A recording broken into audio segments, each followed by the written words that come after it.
Angamaly cooking style ലോകമെങ്ങും പ്രസിദ്ധമാണ്.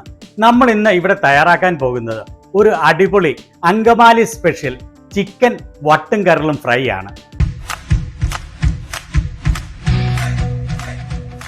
ഈ വട്ട എന്ന് പറയുന്നത് ഗിസർഡ് എന്ന് ഇംഗ്ലീഷിൽ അറിയപ്പെടുന്ന കോഴിയുടെ രണ്ടാം ആമാശയമാണ്. ഇതിനുവേണ്ടി 1 കിലോ വട്ടും 1 കിലോ കരളുമാണ് എടുത്തിരിക്കുന്നത്. ആദ്യം നമുക്ക് കരൾ നല്ലതുപോലെ വെള്ളമൊഴിച്ച് ഉപ്പും മഞ്ഞൾപ്പൊടിയും മാത്രം ചേർത്ത് സെപ്പറേറ്റ് ആയി വേവിച്ചെടുക്കണം. കാരണം ഇതിൻ്റെ രണ്ടിൻ്റെയും വേവ് വ്യത്യസ്തമാണ്. അതുപോലെ ഇങ്ങനെ വേവിച്ചെടുക്കുമ്പോൾ കരൾ പൊടിഞ്ഞു പോകാതെ സോളിഡ് ആയിട്ടിരിക്കും. അതുപോലെ കരളിൻ്റെ ഉള്ളിലുള്ള ചോരയും മറ്റ് അഴുക്കുകളുമൊക്കെ സെപ്പറേറ്റ് ചെയ്ത് മാറ്റിക്കളയുന്നതിന് വേണ്ടി കൂടിയാണ് ഇത്. ഈ കരളിലേക്ക് നല്ലപോലെ കവർ ചെയ്യാൻ ആവശ്യമായ വെള്ളമൊഴിച്ച് അതിലേക്ക് 1 ടീസ്പൂൺ മഞ്ഞൾപ്പൊടി, 1 ടീസ്പൂൺ ഉപ്പ് എന്നിവ ചേർക്കുക. എന്നിട്ട് കൈകൊണ്ട് ചെറുതായി ഒന്ന് ഇളക്കിയിട്ട് അടച്ചു വെച്ച് മീഡിയം ഫ്ലെയിമിൽ വേവാൻ വയ്ക്കുക. നമുക്കിതിനു വേണ്ടി 3 മീഡിയം സൈസ് സവോള, കടുക് താളിക്കുന്നതിന് വേണ്ടി ഒരു 7-8 ചെറിയുള്ളി, 6-7 വലിയ പച്ചമുളക്, 1 കുടം വെളുത്തുള്ളി, 2 ഇഞ്ച് നീളമുള്ള ഒരു ഇഞ്ചിയുടെ കഷ്ണം, 4-5 തണ്ട് കറിവേപ്പില എന്നിവയാണ് വേണ്ടത്. സവോള വളരെ വലുതായതിനാൽ 1.5 എണ്ണം എടുക്കുമ്പോഴേക്കും 3 മീഡിയം സവോളയുടെ വലിപ്പം വരും. അതുപോലെ ഇവിടെ ലഭിക്കുന്ന ഉള്ളി ഏതാണ്ട് ഒരു ചെറിയ സവോളയുടെ വലിപ്പമുള്ളത് കൊണ്ട് 3 എണ്ണമേ ഉപയോഗിക്കുന്നുള്ളൂ. കരൾ ഒരു പകുതി വേവ് ആവുമ്പോഴേക്കും ഫ്ലെയിം മീഡിയം ലോയിലേക്ക് ഇടുക. ഇവിടെ നമ്മുടെ ഇഞ്ചിയും സവോളയും വെളുത്തുള്ളിയും പച്ചമുളകും ഇതുപോലെ അരിഞ്ഞെടുക്കണം. ഈ സമയത്ത് ആ സവോളയും ഇഞ്ചിയും വെളുത്തുള്ളിയും പച്ചമുളകും ഒക്കെ വഴറ്റിയെടുക്കണം.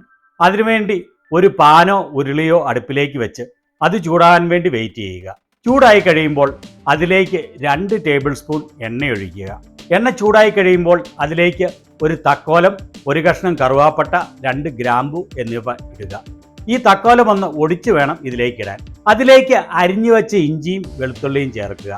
എന്നിട്ട് ഈ ഇഞ്ചിയും വെളുത്തുള്ളിയും ഒരു ചെറിയ ബ്രൗൺ കളർ ആകുന്നതുവരെ ഇടയ്ക്കിടയ്ക്ക് ഇളക്കി മൂപ്പിച്ചെടുക്കുക. കരൾ മൂടി തുറന്ന് ഇടയ്ക്കിടയ്ക്ക് ഒന്ന് ഇളക്കി കൊടുക്കാൻ മറക്കരുത്. ഇത് കണ്ടോ, വെള്ളത്തിൻ്റെ മുകളിൽ അതിൻ്റെ വേസ്റ്റൊക്കെ പൊന്തി വരുന്നത്. ഇപ്പോൾ കരൾ ഏകദേശം 50-60% വേവായിട്ടുണ്ട്. ഇപ്പോൾ ഇഞ്ചിയും വെളുത്തുള്ളിയും എല്ലാം ചെറിയ ബ്രൗൺ കളർ ആയിട്ടുണ്ട്. ഇനി ഇതിലേക്ക് അരിഞ്ഞു വെച്ച സവോളയും 2 തണ്ട് കറിവേപ്പിലയും, സവോള എളുപ്പത്തിൽ വഴന്നു വരുന്നതിന് വേണ്ടി 1 ടീസ്പൂൺ ഉപ്പും ചേർക്കുക. എന്നിട്ട് ഒരു 4-5 മിനിറ്റ് ഇളക്കി മൂപ്പിക്കുക. സവോള 4-5 മിനിറ്റ് മൂപ്പിച്ചതിന് ശേഷം അതിലേക്ക് അരിഞ്ഞു വെച്ച പച്ചമുളക് ചേർത്ത് ഈ സവോള ചെറിയ ബ്രൗൺ കളർ ആകുന്നതുവരെ ഇളക്കി മൂപ്പിക്കുക. ഇപ്പോൾ ഈ സവോള ചെറിയ ബ്രൗൺ കളറിൽ മൂത്ത് വന്നിട്ടുണ്ട്. ഈ സമയത്ത് കരൾ ഒന്നുകൂടി ഇളക്കി കൊടുക്കുക. ഇപ്പോൾ ഇത് ഒരു 80% വെന്തിട്ടുണ്ട്. ഒട്ടും പൊടിയാതെയാണ് ഇരിക്കുന്നത്. ഇനി ഈ സവോളയിലേക്ക് ആവശ്യമായ മസാല ചേർക്കുക. 1 ടീസ്പൂൺ മഞ്ഞൾപ്പൊടി, 4 ടേബിൾ സ്പൂൺ മല്ലിപ്പൊടി, 2 table spoon garam masala, 2 table spoon Kashmiri മുളക് പൊടി, 1 ടേബിൾ സ്പൂൺ കുരുമുളക് പൊടി എന്നിവ. എന്നിട്ട് ഈ മസാലയൊന്ന് മൂത്ത് വരുന്നതിന് വേണ്ടി 1.5 ടേബിൾ സ്പൂൺ എണ്ണയും കൂടി ചേർക്കുക. ഈ വട്ടും കരളും അല്പം പോലും ഫാറ്റ് ഇല്ലാത്തതായതിനാൽ അല്പം എണ്ണ കൂടുതൽ ചേർക്കണം. എന്നിട്ട് ഒരു 2 മിനിറ്റ് ഇളക്കി ഈ മസാല മൂത്ത് കഴിയുമ്പോൾ അതിലേക്ക് 2 ടേബിൾ സ്പൂൺ വിനേഗർ ചേർക്കുക. എന്നിട്ട് അത് നല്ലപോലെ ഇളക്കി മിക്സ് ചെയ്യുക. അതിനുശേഷം അതിലേക്ക് നല്ലതുപോലെ കഴുകി വൃത്തിയാക്കിയ വട്ട് അല്ലെങ്കിൽ ഗിസാർഡ് ചേർക്കുക. എന്നിട്ട് ഇത് നല്ലപോലെ ഇളക്കി മിക്സ് ചെയ്യുക. 1 ടീസ്പൂൺ ഉപ്പ് ചേർക്കുക. ഇതെല്ലാം നല്ലതുപോലെ മിക്സ് ആകുന്നതിനും കുക്ക് ചെയ്യുന്നതിന് ആവശ്യമായ വെള്ളത്തിനും വേണ്ടി 1/4 കപ്പ് ചൂടുവെള്ളം ചേർക്കുക. എന്നിട്ട് നല്ലതുപോലെ ഇളക്കി മിക്സ് ചെയ്ത് മീഡിയം ഫ്ലെയിമിൽ 10 മിനിറ്റ് അടച്ചു വെച്ച് വേവിക്കുക. ഇടയ്ക്ക് ഇതും മൂടി തുറന്ന് ഇളക്കാൻ മറക്കരുത്. ഇപ്പോൾ ലിവർ ഒരു 90% വെന്തിട്ടുണ്ട്. ഇനി സ്റ്റൗ ഓഫാക്കി അവിടെ തന്നെ വയ്ക്കുക. ബാക്കിയുള്ള 10% വേവ് ഇവിടെ ഇരുന്നും പിന്നീട് ആ വട്ടിലേക്ക് ചേർത്ത് കഴിയുമ്പോഴും വെന്തുകൊള്ളും. ഇപ്പോൾ ആ വട്ടിൽ നിന്ന് വെള്ളമൊക്കെ ഇറങ്ങി മസാലയൊക്കെ അതിൽ നല്ലതുപോലെ പിടിക്കാൻ തുടങ്ങിയിട്ടുണ്ട്. ഇടയ്ക്കിടയ്ക്ക് ഇളക്കുന്ന കാര്യം മറന്നു പോകരുത്. ഇപ്പോൾ ഇത് ഏകദേശം വെന്തിട്ടുണ്ട്.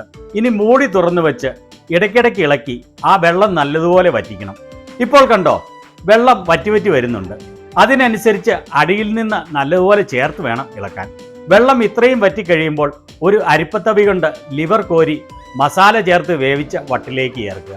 എന്നിട്ട് കരൾ പൊടിഞ്ഞു പോകാതെ കെയർഫുള്ളായി ഇളക്കി മിക്സ് ചെയ്യുക. എന്നിട്ട് ഇതിൻ്റെ വെള്ളം നല്ലതുപോലെ വറ്റി ഓയിൽ തെളിഞ്ഞു വരുന്നതുവരെ ഇടയ്ക്കിടയ്ക്ക് ഇളക്കി മീഡിയം ഫ്ലെയിമിൽ വയ്ക്കുക. ഇപ്പോൾ വെള്ളം നന്നായി വറ്റിയിട്ടുണ്ട്.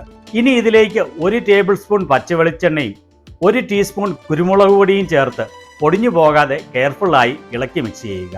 വീട്ടിൽ പൊടിച്ച കുരുമുളക് ഉണ്ടെങ്കിൽ അതാണ് ഏറ്റവും നല്ലത്. കുരുമുളകിൻ്റെ ഫ്ലേവർ കൂടുതൽ വേണ്ടവർക്ക് 2 ടീസ്പൂൺ വരെ ചേർക്കാവുന്നതാണ്. ഇത് എല്ലാം മിക്സ് ആവുന്നിടം വരെ കെയർഫുള്ളായി ഇളക്കുക. എന്നിട്ട് ഇത് ഏറ്റവും ലോ ഫ്ലെയിമിൽ 5 മിനിറ്റ് വെച്ച് കഴിയുമ്പോൾ നമ്മുടെ അങ്കമാലി വട്ടും കരളും ഫ്രൈ റെഡിയായി. ഈ അങ്കമാലി സ്പെഷ്യൽ വട്ടും കരളും എല്ലാവരും ഒന്ന് ട്രൈ ചെയ്ത് നോക്കാൻ മറക്കല്ലേ.